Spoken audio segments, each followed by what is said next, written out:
Welcome back, my kindred, to Canada by Night, a Vampire the Masquerade live play podcast. By the year 2000, 5 years had passed for Val with Brooke by her side. A Gangrel group has gone rogue, and Sheriff Cross summoned Val to the Blue Rose Hotel amidst an Elysium soirée to convince 2 judges to award her the assignment of hunting them down. She easily swayed the first judge, but the second, Juniper Lux, demanded that Val first find a uniquely talented mortal willing to become a Toreador. Can Val arrange a performance with enough wow factor before the judges announce their decision? Find out now as you return to the world of darkness. Val, to get the job hunting down the wolf pack, you have had to negotiate politically with 2 different figures.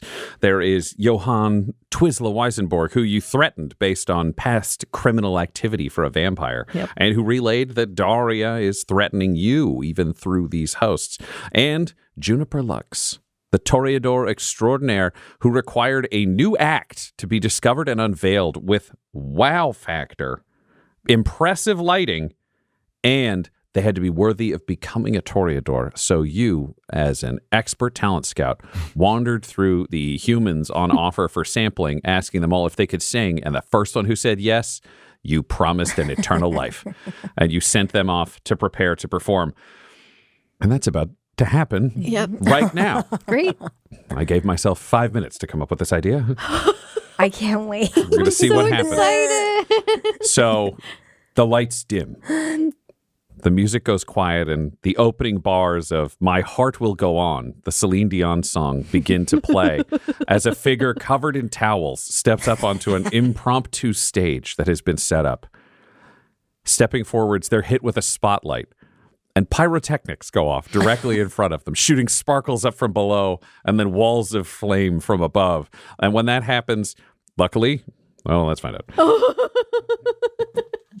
Dame Joe... that's a pretty solid number of successes. Dame Joe has whipped off the towels, and underneath you are seeing just a nude human body slathered in wetted down toilet paper that makes the skin look torn up, with a disco ball on each hand, with more wet toilet paper and towel over Dame Joe's full head, covering the face with a solid, like, Phantom of the Opera style mask. And the music begins to play, raising these 2 disco balls into the lighting on the hands to swing them back and forth. Dame Joe begins, "Every night in my dreams, I see you, I peel you. Then I add more pictures and layer on. Wow, wow, wow. Far across the distance, decoupage between us.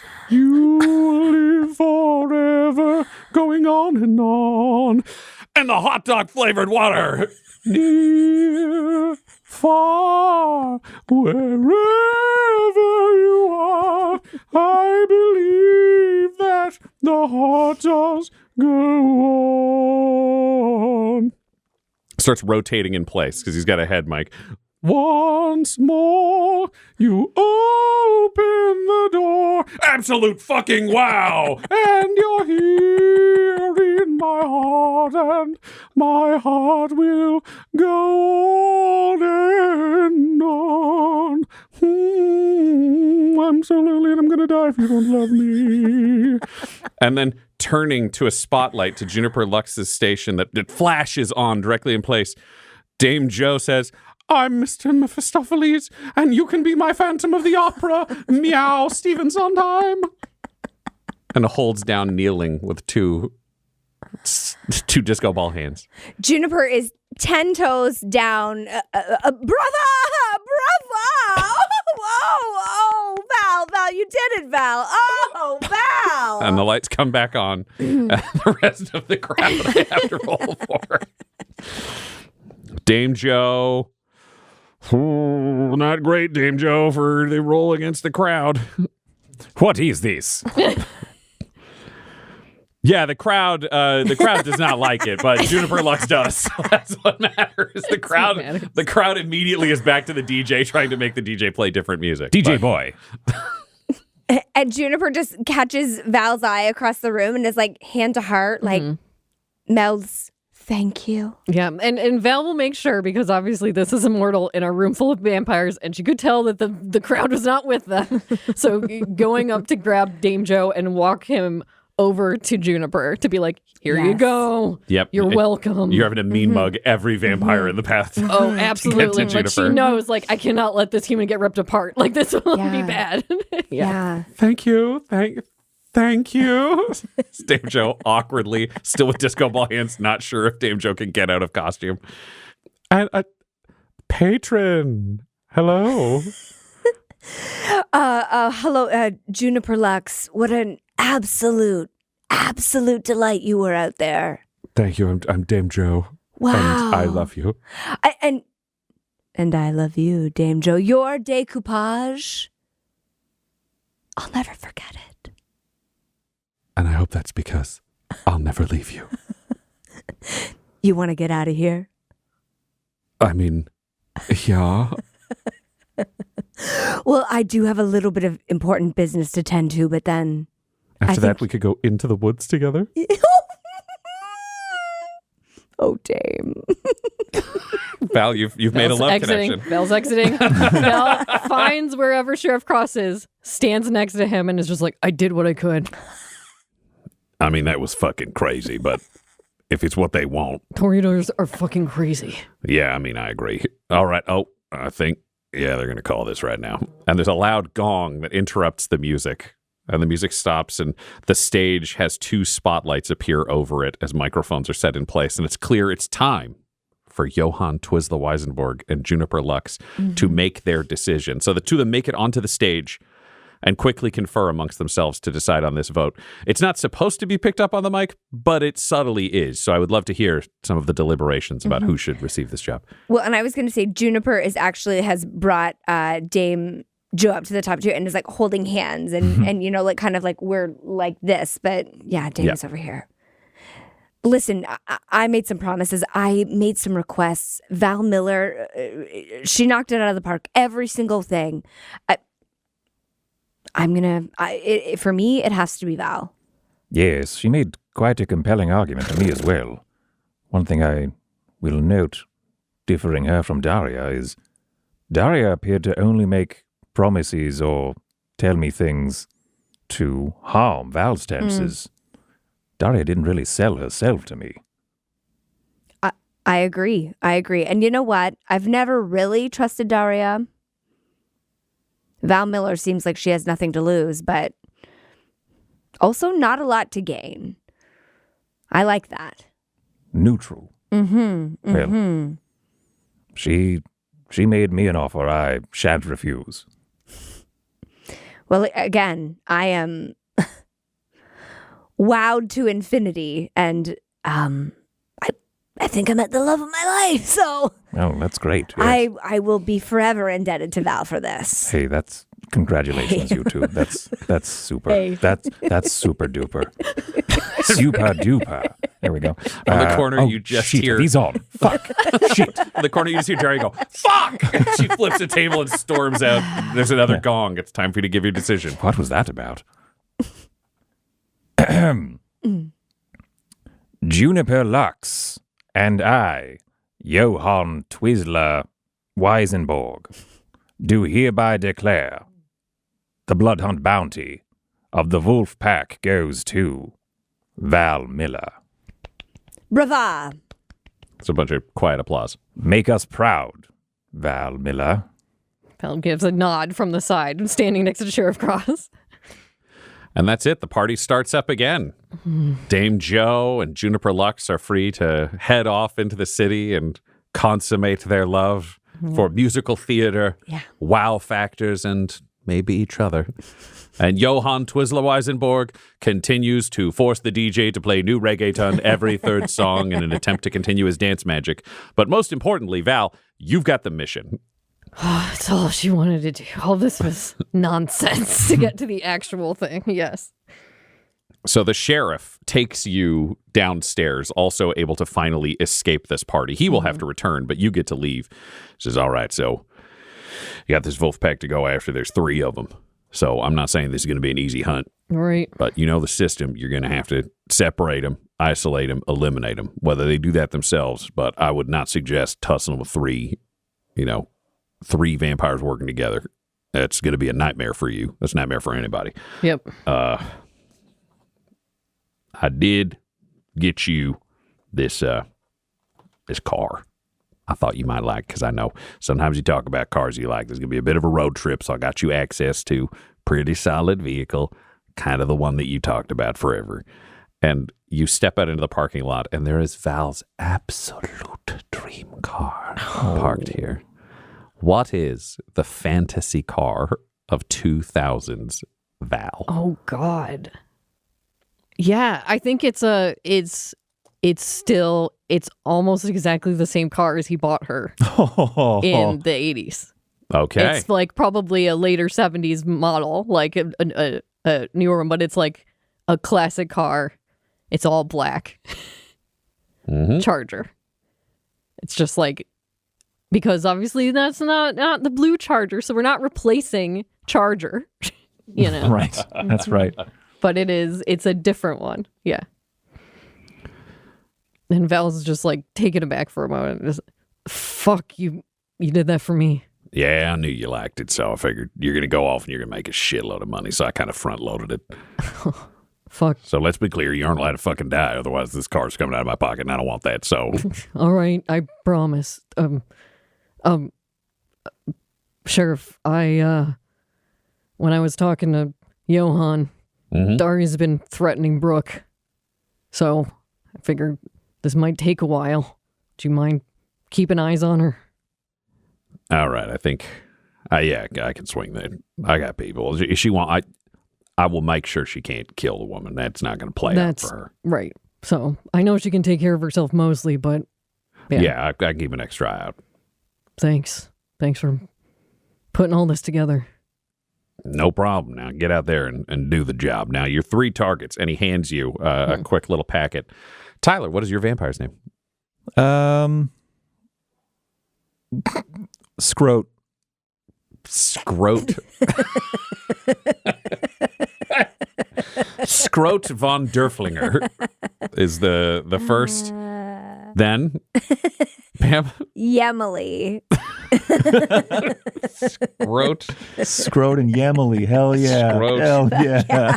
Yemily and Mikhail Viskermittens von Derflinger. I can't even read these. What is it? What was the last one? Mikhail. Let me write them down, and I will use this again. Thanks, Patreon. So you have Scrote von Derflinger, Yemily von Derflinger, and Mikhail von Derflinger. Flinger. Are we siblings or? You run as the wolf pack. So there is a question of the original origin of these 3. Odds are, based on their varied appearance, they were not actually blood relatives, Sure. but over the course of a vampire's life, they take on many masks, many new names, and it seems that they are currently living as a family unit, having taken the same Chosen last name. family. Very much a chosen family. It seems like they are a band of absolute psychos. You're seeing them within Camarilla space, having followed the rules, but gotten off on a lot of technicalities. They're playing the game the way the nastiest vampires do, which is technically you can't get permission to kill them. You know they did a masquerade breach, but they got away with it. They've done that multiple times. They've carried out massacres, but they have enough of a skill set and enough political connections that they've been able to play the game for a long time. However, they finally snapped. They attacked this ShrekNet server farm, and they stole something valuable. You need to bring this hard drive back. They also stole a bunch of cash. They took off. There's a question of how much control do they have left in terms of their humanity. They could have gone white with the amount of violence that was seen at the site. It seems like they are losing control. And when you look at photographs of the server farm and the bodies that were left behind, you're seeing a Vincent and Amy level of violence, but not with the decorative or performative qualities. Yeah. They're not making a show of it, but they are just feasting. Yeah, so like just a level of unhinged. Yeah, they're losing it. And for a cabal of 3 vampires to do that at the same time is highly dangerous. Yeah. We're seeing evidence that they went south. they're moving down somewhere in California. We think they're headed in this direction. They may have claimed. He's got a map for you laid out. It's MapQuest. He printed it out because it's 2000. Yay! He's like, so if you're heading down here, we think it might be holed up somewhere in this area in California. We don't know what's happening. There's a lot of estates. There's a lot of space. There's a central town here. It's a big old question mark. What's the town called, Tyler? Bayfield. Love it. The town of Bayfield. Sorry, what does it mean that they might have gone white? Oh, whites. For vampire terms, whites are when a vampire loses all intellectual function. So they become just the base monster inside themselves. Okay. There's no intellect. There's none of that. Okay. Yeah. Thank But you. it seems like because essentially every vampire goes from a journey of I'm a person who has vampire powers to supernatural complete loss of control monster. Okay. And the loss of humanity that can occur over time means the more they dip into brutality and inhumanity, the further they kind of drift towards that state. Whites have lost control completely, so there's no reasoning with them. There's no talking with them. If your humanity score goes to 0 as a player, it actually means I would take your character sheet because you are just a monster now. Cool. There's no planning. It's just a kind of monstrous behavior. Okay. So they don't know if these vampires have gone white, but the level of violence they're seeing means these vampires have lost control. They've lost so much humanity that they're just kind of monsters themselves. They still may be psychologically there, especially if they're traveling and doing other things, but not your traditional, like, I'm following the rules and hiding the fact I'm a vampire. Got it. Yep. Thank you. So you have the town of Bayfield surrounded by a selection of estates. Great. You know, classic wine country with a central town. You've got a target. You've got a sexy new car to get you there. What is your plan to make this work? You've got the vehicle. The trunk is light tight, so you have the ability to hole up there through the day. You have plates that will let you kind of have the same privileges through America that you have in Canada because the Camarilla is still kind of... You've got friends on both sides of the border as you've had to travel around for bounty hunting work over the years. So you don't have to worry about like, oh, if I pull over on the side of the road, does this car get towed? And then do they search the trunk and then I die in sunlight? Right. Not a concern. Right. Yeah. So then Val's studying all of the information and gonna start heading down because she's gonna follow exactly Sheriff Cross's instructions of try to separate, isolate, and eliminate them. But first, it's like she needs to know all the information. Then she needs to get to the town and scout out the town from far enough away to see what's going on. Because if they're really that dangerous, it's gonna be a waiting game. So this might be a while. Yeah, makes a lot of sense. So you make your way to Bayfield, California.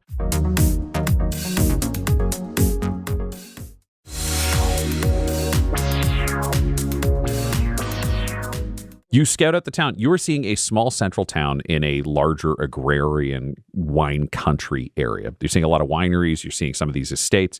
But the central town appears to just be the hub where people meet up in this area. Tourists can stay at their hotels. There's a strong kind of pub bar culture. There's one nightclub, but it doesn't really seem... It's not big. You know, it's a small town. It's designed so people would, if they are here for wine tours and other things, there's the nice little picturesque 2 to 3 blocks they can stay in.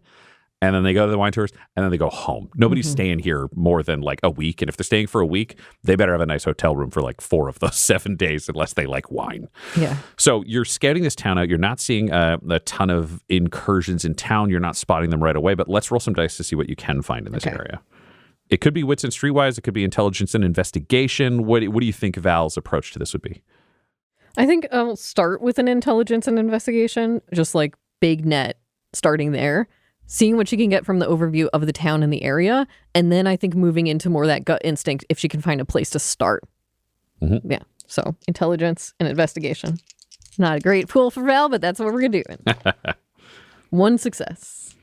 1 success. Okay. You make your way into town, you find the maps of the area, you search it out so that you know the ability to kind of like where you're going to drive. You're not going to get lost. These are all kind of the basic survival things that are, is there going to be vehicular combat? What are the ways out? And you end up staying at one of the bed and breakfasts in town. Pam, what is the name of the bed and breakfast? Top of the morning to ya. Classic top of the morning to you. Yeah. It's written phonetically, top o the morning to ya. Yeah. Written out. And when you get there, you realize it's run by 2 people who may be Irish historically, but are not Irish currently. There's no accent. There's none of that. It's super kitschy. Everything's done up like, Lucky Charms. It's just a Lucky Charms house.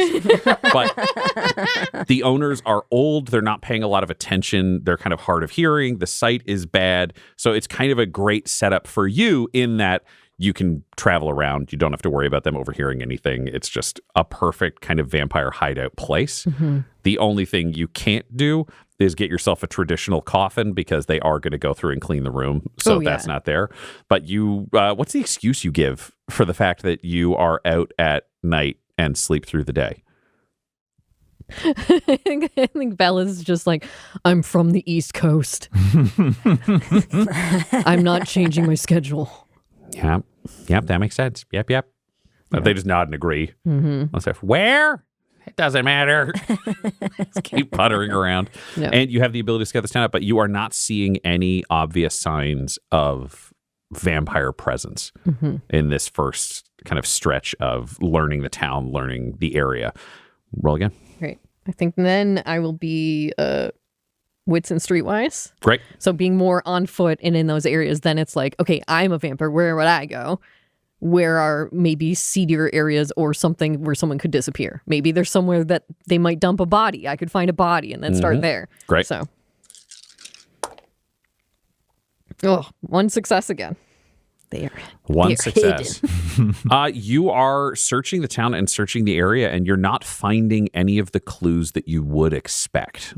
You're only able to search at night, which is a limitation that you have for a town that is very kind of small and bustling during the day with a much calmer nightlife. But you're not seeing anything obvious standing out. There aren't missing persons reports that you're seeing. You're not seeing kind of any obvious signs of people being taken. They're not in the bars currently. You're not sure what's going on, but you've been there now for 3 days. Yeah. I think now it's just a wider net, because if it's like, if I'm not seeing anyone in the town or in the nightlife, and obviously it's very busy during the day, there's lots of people moving through that town, but that also means the town is a place where there's more eyes and more people who are total strangers. So then it's like, okay, what maybe the outerlying areas, maybe if they're more not acting like humans, maybe they're in the woods or in the wine area, or maybe they're in the wilderness or something. So then it's scouting out and finding places, even just to find a place to stand for a whole night and watch like a road or street. Like Val is fine doing that. Like obviously we need to move quickly, but you don't move quickly full-heartedly. Yes. So she's totally fine. Like I just stay the entire evening standing next to a tree watching. Great. Roll me again. I will give you a bonus 2 dice because you are taking more time and tracking details now. Okay. So this is... That's 3 successes now. 3 successes plus time, because this difficulty changes as time goes on. You realize as you are watching these different locations that this is not the easiest way for you to spot what may be going on in these various estates. They're so large, it's so tricky. So instead you start looking for, like, obviously you do that, but you're also looking for discrepancies, because I think this is where your training from Rufus Cross starts to kick in of like, okay, what about the mortal strategy of how to find these things? And it's like, what's incongruous in town? And you realize as you start checking in with like local businesses and tracking things like that, there are 2 buses missing from one of the winery tour businesses. They've been reported stolen, but no one has found them yet. That is suspicious. Yes. And they were both going to the same winery. The Hall Family Winery, which is a fair distance from here. It's one of the furthest out wineries. It's one of the most kind of remote relative to the town. It's also not the most popular destination. It's one of the smaller wineries. If you were to compare it to the rest as you look at the photographs, it's clearly the struggling winery in the area. May not have the best soil, probably doesn't book the most tours, but it's around. Yeah. Okay. Then it's scouting out that winery and very much on the alert, staying to the outskirts, because now it's like the needle is closing in. So it's like the closer she gets to it, the more vigilant she has to be around what could possibly happen. Agreed. All right. Do you want to roll the investigation first with a bonus to see what you find, or do you want to roll the stealth with a bonus? You will not have a bonus on the other roll. Right. Is it more important to see what you see or to stay hidden while you're looking? I think it's the stealth. Great. Roll me. I'd say dexterity and athletics might make the most sense. Sure. Or I what have would stealth. you sell it as? Yeah. Dexterity and stealth is fine. That's dexterity and stealth. Great. Yeah. Roll that. And then if I can get a vampire roll for the wolf pack, Tyler, I'll have you roll this. Can you roll me a wits and awareness at a -1 die penalty because you're focused on other activities? Is this a hungry family? This is not a hungry family. Okay. And you said do I get bonus dice to this? You get 2 bonus dice for this first one because you were being careful and you know what you're doing. Yes. Get it, Tyler?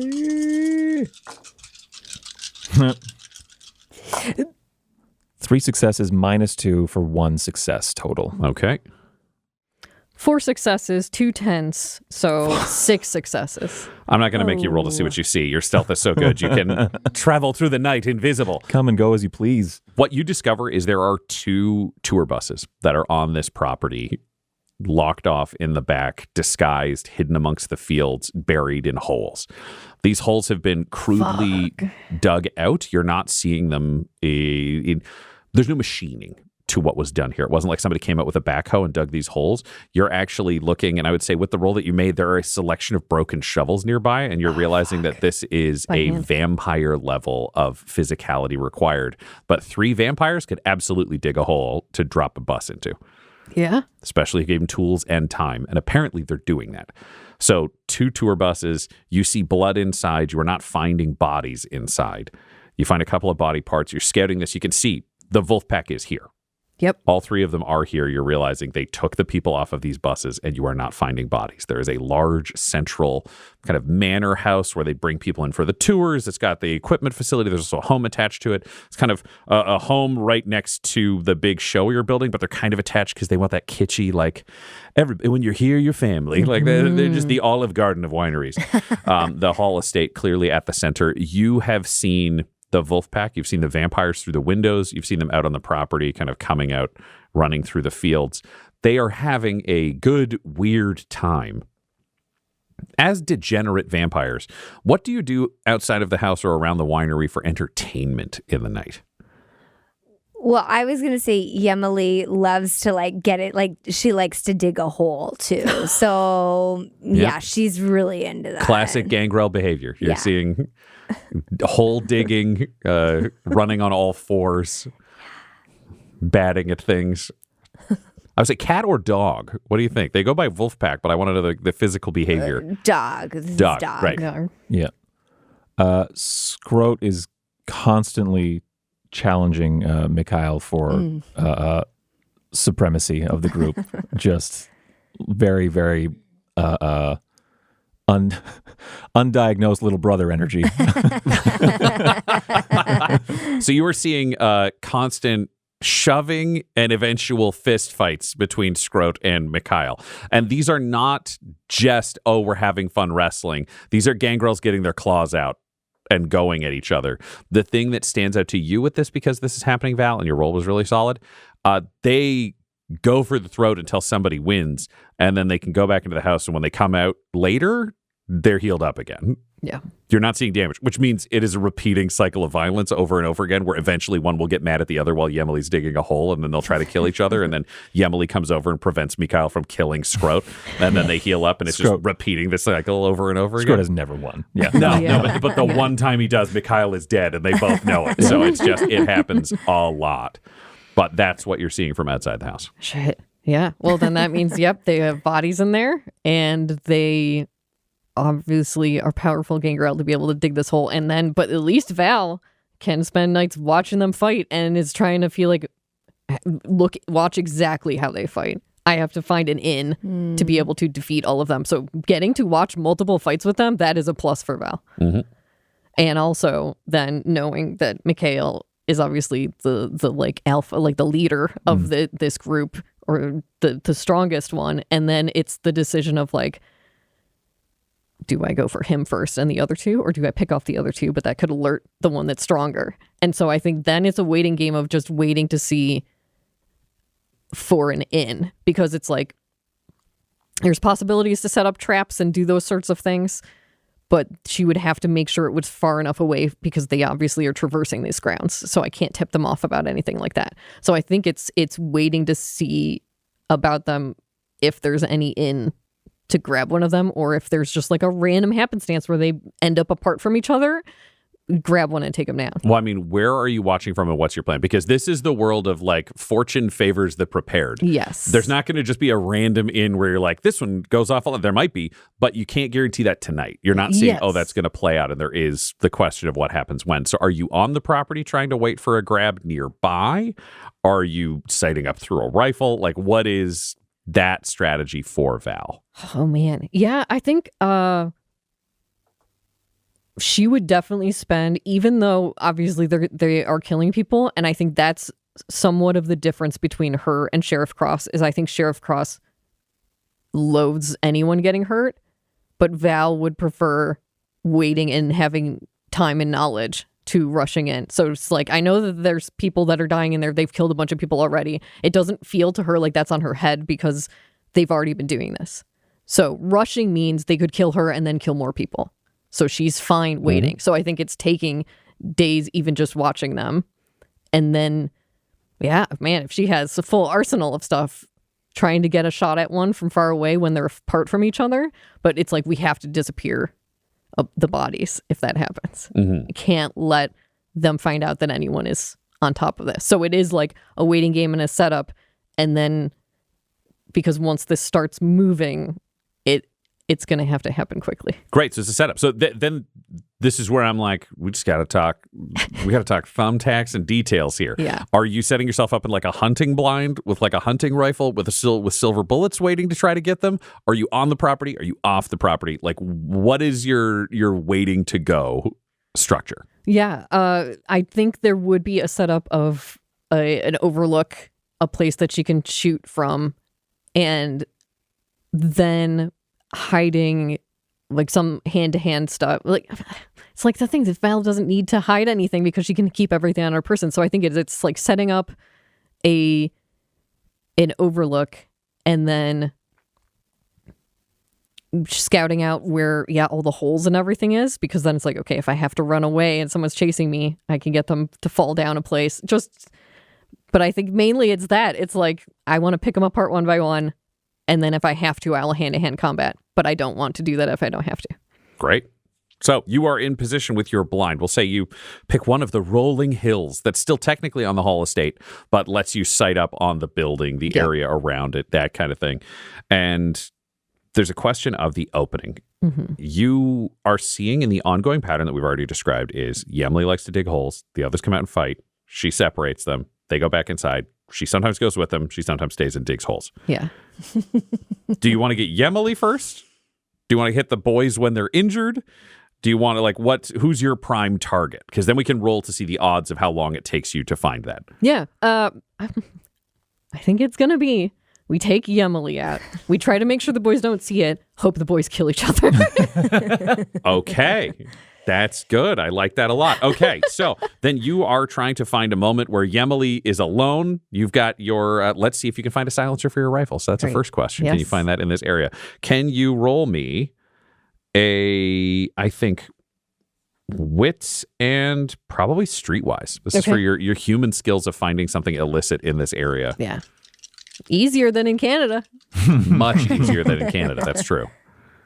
There we go. 3 successes. 3 successes. All right. You find it. I don't think it's that hard for you to chase these things down or at least be able to steal these things, knowing your supernatural abilities to break into places. You have your silenced rifle and you are sighted up on this. So then the question becomes their behavior, which is how long does it take before you have the clean shot at Yemili while the other 2 are inside with the silenced rifle. It's probably not that long because they move really fast and they're making poor decisions. They sure are a group, but you see the end of a fight that takes place between them. Because the Yemili thing is the easy one. The other ones we'd have to roll more time on, but Yemili, this is exactly what we've described happening constantly throughout the night. So the other 2 are fighting, and you're hearing kind of echoing on the wind the voice of Scroat as Mikhail pins him down with the claws to his neck and just says, "Give in, give in." Fuck you, Mikhail. I'll kill you right now. You didn't give in. Yemili, you're realizing you need to interrupt or Mikhail is going to rip Scroat's throat out. You guys, not this again. I swear to God. I'm the dominant one. I'm trying to dig a hole. I am so sick of this. Stay out of it, Yemili. I'm going to be your boss soon. Yeah. We'll see about that. You wish, Scroat, in your dreams. Yeah, you can't. You're not dominant. You're not a dominant wolf. Oh, yeah? Well, watch this. And it's just the sound of him struggling and not making any progress. Yeah, exactly. That's what I thought. Yeah, shut up. If I die, Yemily's in charge because you're nothing. That's bullshit. Watch this. And just more Him failing to do anything. And Yemily just grabs both of them by the scruff of their neck, and she's like, okay, you guys, here we go again. I'm splitting you up. Let's go inside. I don't like being hurt. I'm going to go drain one of those tourists. This ain't over. Oh, no, it ain't. Well, good. Yeah, good. Okay, you two. Can I get some peace and quiet around here? Yeah, go dig a hole, I Yeah, guess. fine. We're friends again. Hey, Mikhail, watch this. and Scroat runs into the house. I don't know what he's going to do, but it's probably bad. Mikhail runs in after him. Yemily, you're left alone to dig a hole. Finally. Yemily steps away from the house. Finally. Finally. Val's like, and taking a shot. Fantastic.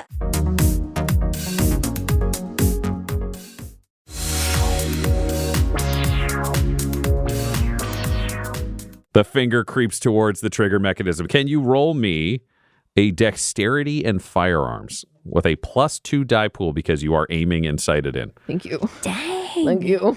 Emily, can you roll me a dexterity and athletics? You'll be at -2 to your dice pool because you're standing in the open and you aren't aware this is happening. So if I was going to be 6, then I'm really a 4. You're 4. Yeah. Okay. Come on, Yemily. Oh, boy.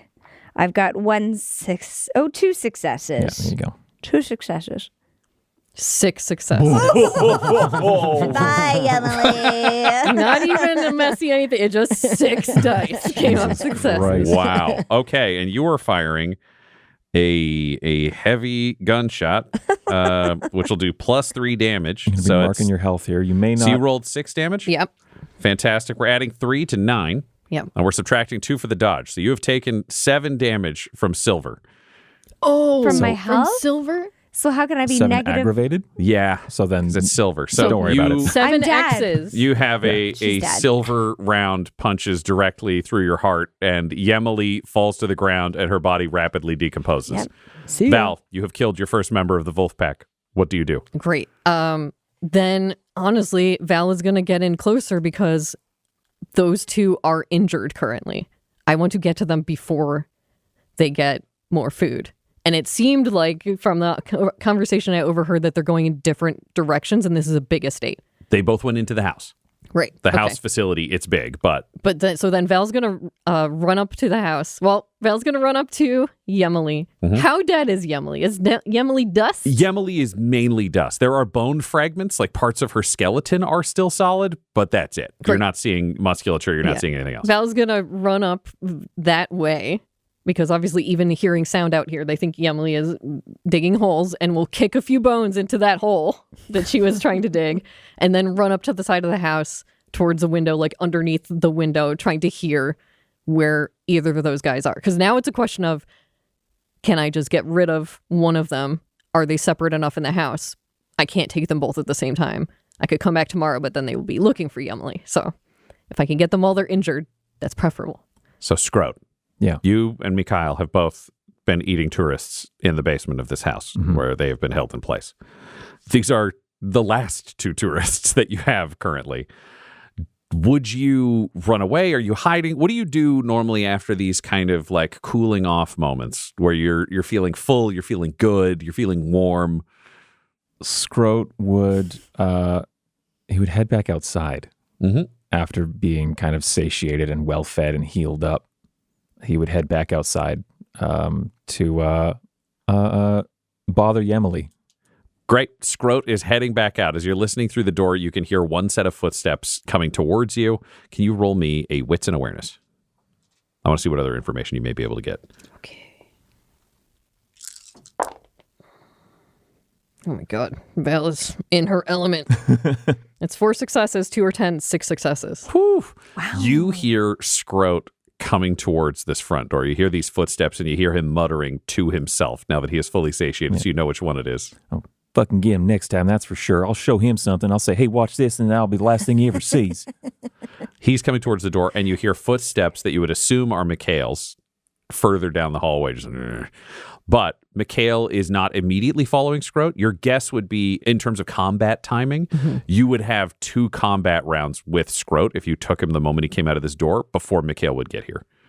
Great. So if that fight got heard, he'd be entering on the 3rd round of combat. Great. And I think that's what it's. Val's on that corner near the door, and Scroat is walking towards where that hole is. Val is going to come out of the night pulling up a silver stake, and she's got gloves on, and it's just like out of the night from behind. Fabulous. Yeah. Roll me a strength and melee. Yeah. So you're coming in. Are you trying to stake him through the heart, or are you just shanking him to death through his torso? Yeah, we can just shank him to death. Fabulous. Then you're just rolling normal. I will get a strength or a dexterity and athletics from you, Scroat. Are you looking for this similar -2 die pool? No, that's gunfire, so it's harder to dodge okay. gunfire, but this is somebody coming at you to hit you. So there's more like you hear footsteps, you turn and expect Mikhail, and then you just see a looming lesbian Terminator coming at you with a silver stake out of the night.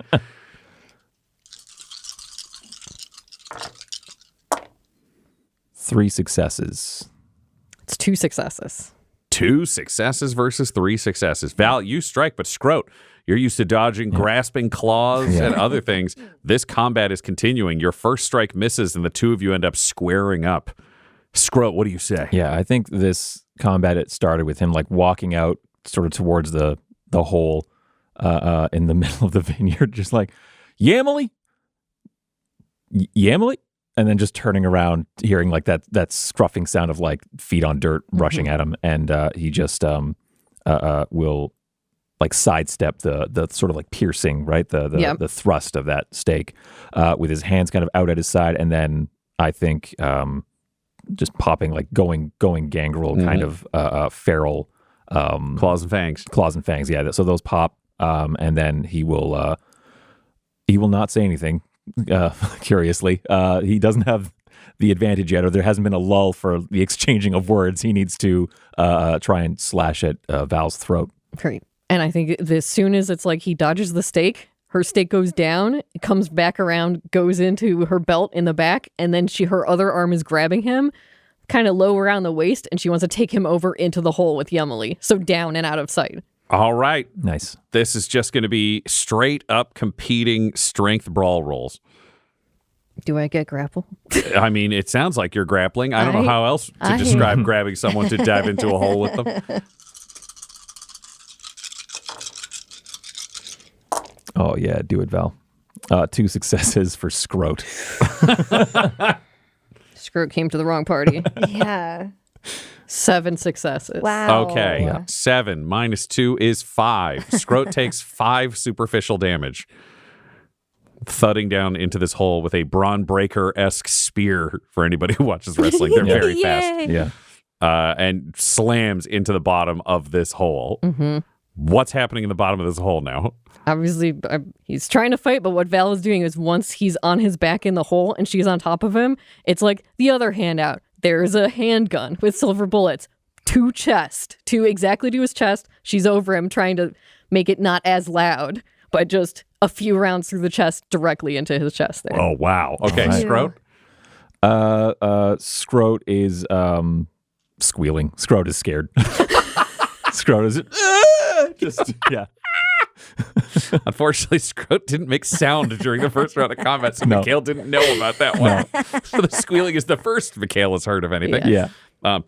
He is making his way towards the edge of the house to find out what is happening. Maybe Yemily and Scroat are fighting, classic. It's true. But let's see what goes on here. So if I could I would accept strength and firearms or dexterity and brawl from you, Val. It could go either way. I think I want the dexterity and brawl. Great, you're going dexterity and brawl. And Scroat, if you were just straight up fighting, I think you're just strength and brawl. Sure. Great. Yep. Do I get grapple for this? It's up to you. I don't need it. Which one are you rolling again? I'm doing dexterity and brawl. Dexterity and brawl feels like a grapple-based ability with the gun. The other one is like just brutally trying to hit him in the torso with it, whereas this feels more wrestling-y with the role that you've chosen. So yes. You can both rouse. Oh, yeah, he would rouse. That's a hunger die. Hey, an extra success. Is it going to matter, Del? I don't know how many he got. 2 ones. So a total of 2. Okay, I got 1, 2, 3, 4, 5, 6, 2 10s, 8 successes. So pretty in the close. hole. Wow. Pretty In Eight the close. hole. successes versus 2. So 8 becomes 6.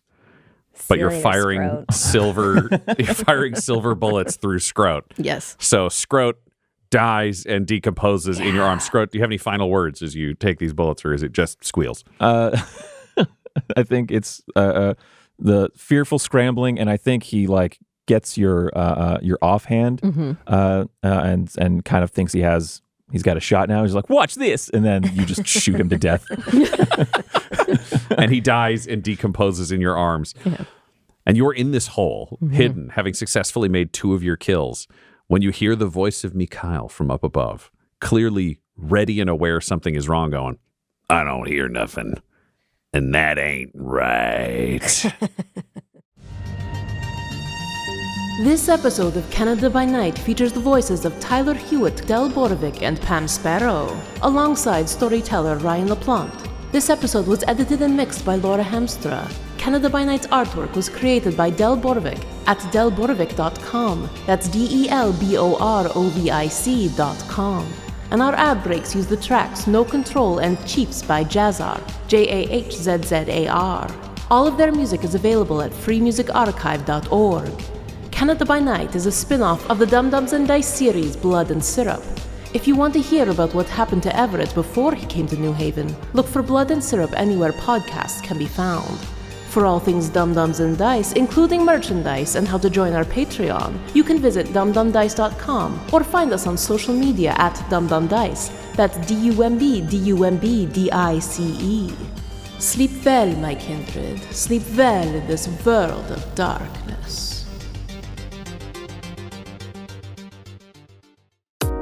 Dum Dums and Dice has to give a special thank you to the supreme beings of our Patreon at this time: George Dolby, Gavin and Abby McDonald, Fire Unfriendly, Grandma Likes D&D, Alan, Stabby Stranger, Alarain Okapi, Madre de Gatos, Mithrian, Garbo Ape, Sam Schaefer, Waffle Marine, Dia de los Hoodless, Squishy Werewolf, Remy Funky Head, Accent Therapeutic Services in Florence, Kentucky, Lael, Jordan Oliver, Richard Wright, Brittany Fenwick, Megan Werner, A Man Out of Time, Curtis at FingerTechRobotics.com, Panda24NN, Shendra D, Your Homeboy Bones, Ellis Hatch, Odigenous, Kai Koa, Squire Solaire, Sandy Sassy Pants, Amira Lockhart, James Molina, Nick Hemsing, Alex LaFountain, Mickey Blake, Seth Cambron,